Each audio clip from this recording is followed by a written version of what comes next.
სახარება კაფიოთ კვეთრად გადმოგცემს ღვთის განუზომელ კაცმოყვარებას თუ როგორ კურნავს განკაცებული ღმერთი იესო ქრისტე დავრდომილ ადამიანს, პარალიზებულ ადამიანს და როგორ შეშფოთდებიან წიგნობრები, ჯულის მეცნიერები და იტყვიან გულსა შინა თვისა, რომ ესო გმოობსო.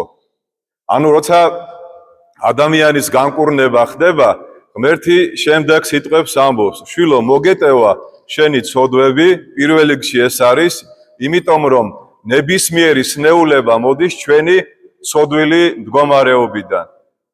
და შემდეგში ეუბნება, რომ გინდა რომ განიკურნო, რა თქმა უნდა, ნებისმიერ ადამიანს უნდა რომ განიკურნოს, აღდეკ, აღიღეს ხედარი და ხვიდოდე. მე მინდა რომ განიკურნოს ჩვენი წიგნის კითხველი გია გიორგი ცინცაძე. მე მინდა ჩვენი ბესარიონის დედიკო ანასტასია განიკურნოს. მე მინდა ჩვენი გრიგოლის თავარი სტიქაროსანის დედიკო ქალბატონი სვეტა განიკურნოს. მე მინდა დაჩი იყოს კარგად ჩვენი ნატალია შვილიშვილი. მე მინდა თქვენ იყოთ კარგად. შეიძლება თქვენ გერიდებათ. ეგეც ამპარტავნებაა, როცა თქვენი ოჯახის წევრი ან თქვენ ხართ ცუდად და გერიდებათ მამაოს უთხრა, რომ მამაო თუ შეიძლება კვეთაში ან ბარძიმში მომიხსენია. აქავე დავძენ, რომ ბარძიმში მოხსენიება ხდება ტაძრის მრევლის, ვისაც ვიცნობთ. იმის ინფორმაციის გაჟღერება ხდება, რომ ყველა მობილიზაცია გამოვაცხადოთ და ჭირში ჭირი გავიზიაროთ და ხინში ხინი გავიზიაროთ. ეს არის ჩემო ძვირფასებო მთავარი კურთხევა უფლისგან, მოტირალებთან იტირეთ, მოხარულებთან იხარეთ. ჩვენი ოთარი გიორგი გულუას შვილი თამარი დაქორწინდა ხუჩაბას დავწერე ჯვარი და მე მინდა მათ ბედნიერება უსურვო და თქვენი სახელით მიულოცო ამ ოჯახს. მინდა რომ ყველა ვიყოთ ჩართულები თუ რამე კარგი და ცუდი ხდება დედა ეკლესიაში და ჩვენს ქვეყანაში. ნებისმიერ არხზე რომ ჩართოთ ან სოციალურ ქსელში რომ შეხვიდეთ, ყველგან ცეკვა თამაში და სიმღერის ხმა ისმის. ახსენდება ილია მართალის სიტყვები: ამისთანა ბედნიერი განა არის სადმეერი.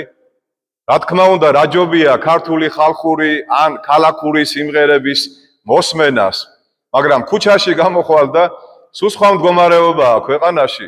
იტყვი რომ ეს ხალხი, რომელიც აშფანდურას მართავს ტელევიზიაში და ასეთი ნიჭიერები და კარგები არიან, თუ ესე აქვს დაწყობილი ცხოვრება, რომ ცეკვა თამაშის გარდა აღარაფერი არ აინტერესებთ.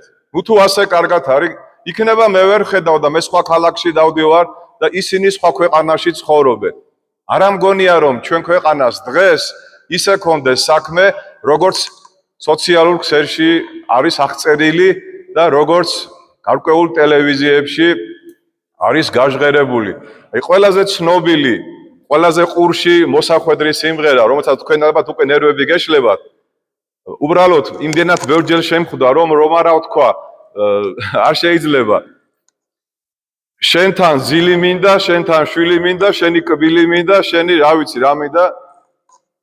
ხო, გეცინდებათ ახლა, ხო? აი ესე როგორ უნდა დაკნინდე, რომ აი ეს თან ცოლი ქმარს უძღვნის და ქმარი ცოლს და მოკლედ რა. არ ვაკნინებ არავის და არ განვიკითხავ, მაგრამ ყური დავძაბე, იქნება ამოვიკითხო მეთქი, რომ შენთან ლოცვა მინდა, შენთან შრომა მინდა, შენთან საუბარი მინდა. არა. ხო, და აი ამიტომაც, ჩემო კარგებო, მე მინდა სამი განსაკუთრებული მიზეზი დაგისახელოთ, სამი განსაკუთრებული მიზეზი, რის გამოც ჩვენ უნდა ვილოცოთ ყოველ დღე. მიუხედავად იმისა, მე ვისვენებ, დედაქალაქში ვარ, ზღვაზე ვარ, მთაში ვარ, ტყეში ვარ, ბარში ვარ თუ სადაც ვარ. აი დილით მე გამეკვირდა ძალიან მცირე რაოდენობა, გასაკვირი არ არის, ეხლა დასვენების პერიოდია და ღმერთმა ვინც წავიდა რომ დაისვენოს, მშვიდობიანი დასვენება მიმადლოს, მაგრამ თქვენს რო წაბძანდებით დასასვენებლად, პატარა რემია აქ უმცროსი და ხუთშაბათს იყო ამოსული და თავისი ბაბუის სიტყვები გაიხსენა, რომ დაისვენა შვილო, მაგრამ რა გააკეთეო, რამ დაგღალაო რომ ისვენებო, ხო? მაგრამ ეთყობა გააკეთე რაღაცა, არ ვიქნებით ეხლა ძალიან ამაზე დაკვირვებულები და როდესაც თქვენს დააპირებთ წასვლას და ჩააბალგებთ ტანსაცმელს, ხო? იქ ჩადეთ, მოსახსენებელი ჩადეთ, აქ ნუ მიტოვებთ მე რა, ძალიან გთხოვ. არც ერთი სტიქაროსანი ვალდებული არ არის, შენ რო ეხლა ირურჯები ზღვაზე, ან მთაში რო ხარ, რომ მან შენი ცოცხლები და მიცვალებულები მოიხსენიოს. ჩვენ არ ვისვენებთ ლოცვიდან, ჩვენ არ ვისვენებთ მარხვიდან, რამე თუ სხეული, როდესაც ისვენებს, სული მაშინ უფრო ძლიერდება. სული მაშინ თითქოს თავისუფლებას გრძნობს და ევედრება ღმერთს, ევედრება მიცვალებულებზე, ევედრება ცოცხლებზე და განსაკუთრებით მაშინ ევედრება, როდესაც ჩვენ არ ველოდებით საფრთხეს. როცა ადამიანი ისვენებს, ფიქრობს ეხლა ჩავალ თბილისში, სახში რემონტებს დავიწყებ.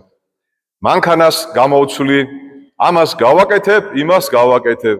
მაგრამ სულ არ იცის, რომ შეიძლება საფრთხე ძალიან ახლოს არის მასთან, ხო? მაგრამ როდესაც მას საფრთხე ესტუმრება, აი მაგალითად ჯვარი წერია ყველას, დახჩობა დაიწყო, ხო ადამიანმა. მაშინ სახლის გარემონტებაზე ფიქრობს, ან მანქანის შეცვლაზე? არა, ხო? რას ამბობს? მიშველე, გადამარჩინე, ღმერთო, დამეხმარე, ოღონდ ეხლა აქედან ცოცხალი გამიყვანე და ერთ დღეს არ გავაცდენ წირვას. სულ ახსარება და ზიარებაში ვიქნები. ხო ასია? ასია. ამიტომ სიფხიზლე არ უნდა დავკარგოთ და აი ამიტომაც შეგახსენებთ იმ სამ მდგომარეობას, რომ რის გამოც ჩვენ უფლება არ გვაქვს, რომ ლოცვები არ აღვავლინოთ. პირველი მდგომარეობა ეს არის, რომ ჩვენ ყოველდღე იმიტომ უნდა ვილოცოთ, რომ ღმერთის ხმა გავიგონოთ. ჩვენ ღმერთის ხმა არ გვესმის. კარგად დაუკვირდე, ჩვენ ღმერთის ხმა არ გვესმის. ჩვენ მარტო ჩვენ გეგმებს, ჩვენ სურვილებს, ჩვენს გარკვეულ მიზნებს ვახვევთ ღმერთს თავზე. მომეცი, ეს მინდა, ის მინდა, ეს უნდა გავაკეთო, ყველაზე გაჭირვებული მე ვარ და ასე შემდეგ. და ამ წუთისოფლის ხმაურში, აი ამ ცეკვა და ტაშფანდურაში, ხო? შენ ღმერთის ხმა არ გესმის. შენ ღმერთის ხმა არ გესმის და ამ დროს ღმერთი გაფრთხილებს. ფრთხილად იყავი, შვილო. ილოცე, შვილო. მოდი ჩემთან. შეინანე და ირწმუნე სახარება. ამე თუ განსაცდელი ძალიან ახლოს არის შენთან. სულ არ აინტერესებს განსაცდელს, შენ სადახარ, რა მდგომარეობაში ხარ და რას აკეთებ.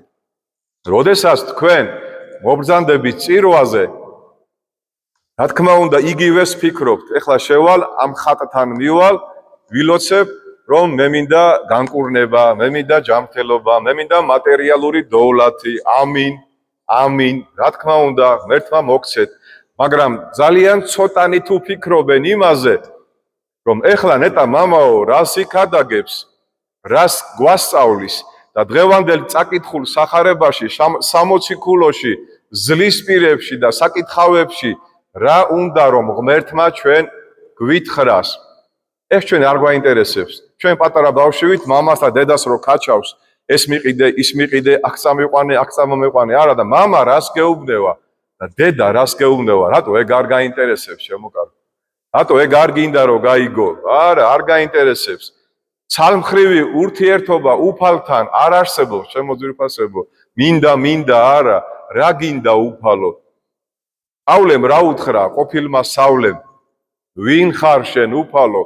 მარტო მარხვაში კი არა, მარხვის მერეც და რა გინდა რომ გავაკეთო? ანუ ჩვენ ყოველდღე უნდა ვილოცოთ იმისთვის, რომ გავიგონოთ ღმერთის ხმა აი ამ ხმაურში და აურზაურში. მეორე, ყოველდღე ადამიანმა უნდა ილოცოს იმიტომ, რომ მისი გონება განახლდეს და გული დამშვიდეს და სულიერი სიმშვიდე მოიპოვოს. მეტანოია. რას ნიშნავს მეტანოია? ბერძნული სიტყვა და ნიშნავს გონების განახლებას, არა გულის განახლებას, არა თირკმელების განახლებას, არამედ გონების განახლებას.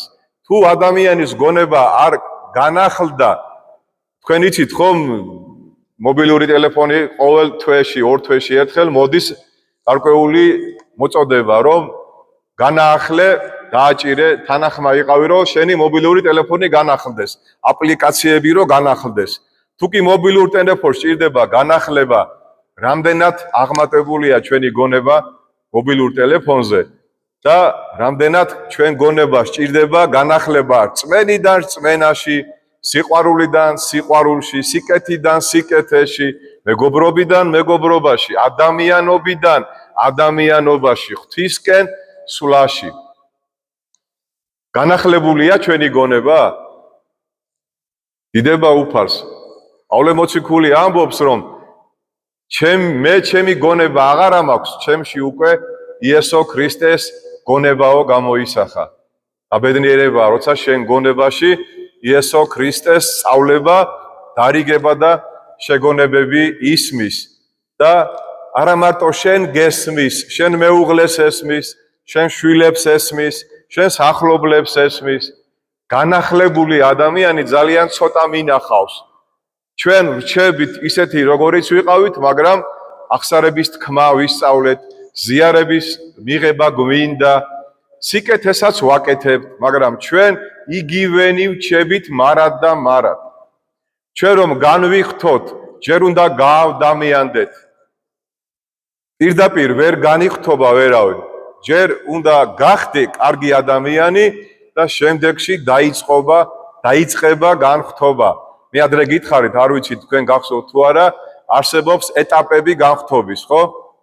სინას მთაზე ადის მოსე, ფერდობზე, ეს ფერდობი თანდათან დამრეცი ხდება და რაც მაღლა ადიხარ და წარმატებული ხდები, უფრო დიდია საფრთხე, რომ დაგორდე, დაცურდე და დაიმტვრე.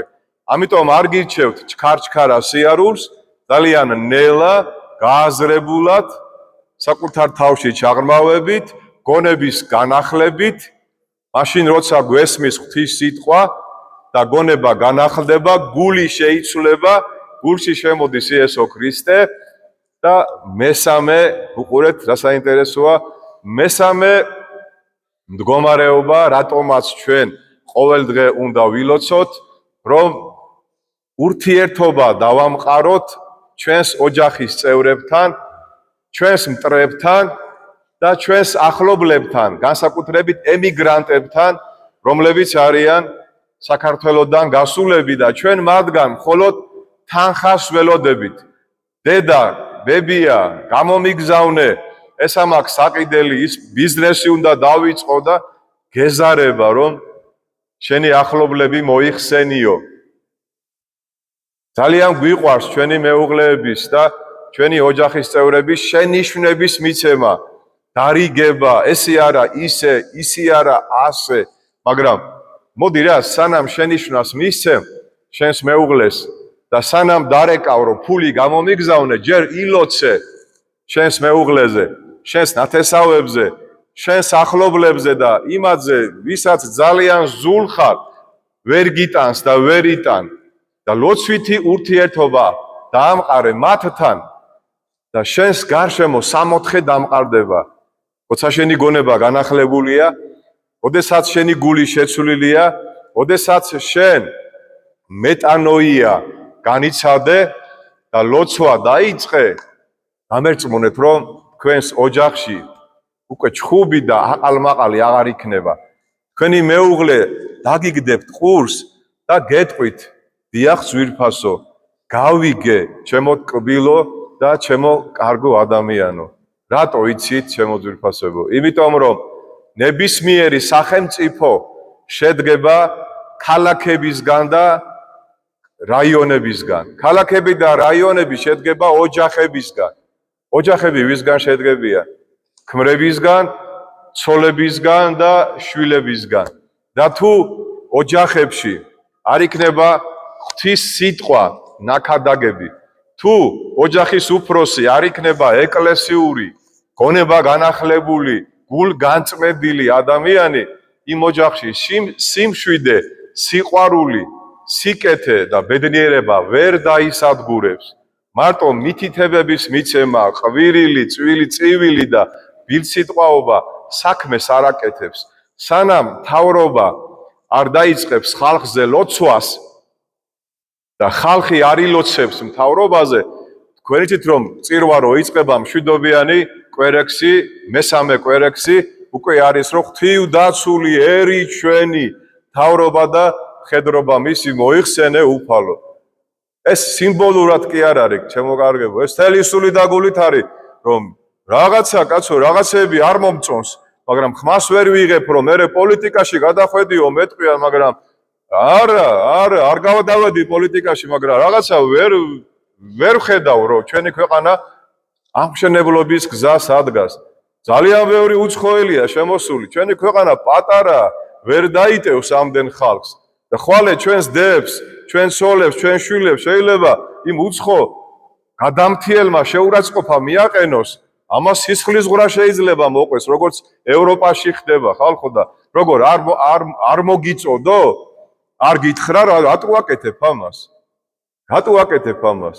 სიყვარულით გეუბნები. გავიგე რომ წინამთავრობა არ ვარგო და გავიგეთ, ხო, ჩავაბაროთ ისტორიას, მაგრამ ეხლა ყველაფერი კარგად არის? კარგად მინდა რომ იყოს. კარგად მინდა რომ იყოს და ამიტომ ვილოცოთ, ჩემო ძვირფასებო. ამიტომ განახდეს ჩვენი გონება, ჩვენი ოჯახი, ჩვენი მომავალი. რატო გარბიან ჩვენი შვილები, ჩემო ძვირფასებო, საქართველოდან? ყველა ჩვენ შვილს წასვლა უნდა საქართველოდან. ეს ტრაგედია. ტრაგედია, ჩემო ძვირფასებო, როცა ვხედავ ამდენ პაკისტანელს, ამდენ ინდოელს და ჰომოფობია არ დამწამოთ ოღონდაც რა. ძალიან ბევრი არიან უკვე შენდება მათ, ისინი დროებით არ არიან ჩამოსულები. ისინი ქალაქებს აშენებენ, სოფლებს აშენებენ, მიწები იყიდეს. მორკალური ხმლით აღარ მოდიან, დოლარებით მოდიან, იდეოლოგიით მოდიან. მალე მეჩეთები მეტი იქნება ვიდრე ჩვენი ტაძრები. და ამაზე ჩვენ მე რაღაც აჯანყება კი არ მინდა და პოლიტიკურ გამოსვლას კი არ ვაკეთებ, მაგრამ ცოტა დაფიქრდი კარგად. ხელისუფალო, მე აგირჩიე, მე შენ დაგიქირავე, შენ მე მემსახურებე, მე კი არ გემსახურები შენ და ჭკვაზე მოდი ცოტა. რა დროს დოლგარმონია და რა დროს ცეკვა თამაშია. არც ხმლის დრო არ არის ეხლა. ეხლა არის გონზე მოსვლის დრო და ჩვენ ლოცვით, ცოდნით, თავდაბლობით, სიყვარულით შევაგონოთ, რომ ესე არ შეიძლება. ეს უკვე ძალიან ცუდია. ხვალე ყველგან პრობლემები იქნება თუ არ დაიწყო უკვე ბათუმში ერთ-ერთ თურქულ დასახლებაში ღუდელს შეურაცხყოფა მიაყენეს უკვე. ხვალ მე მომაყენებენ შეურაცხყოფას. მე არ მოვითმე.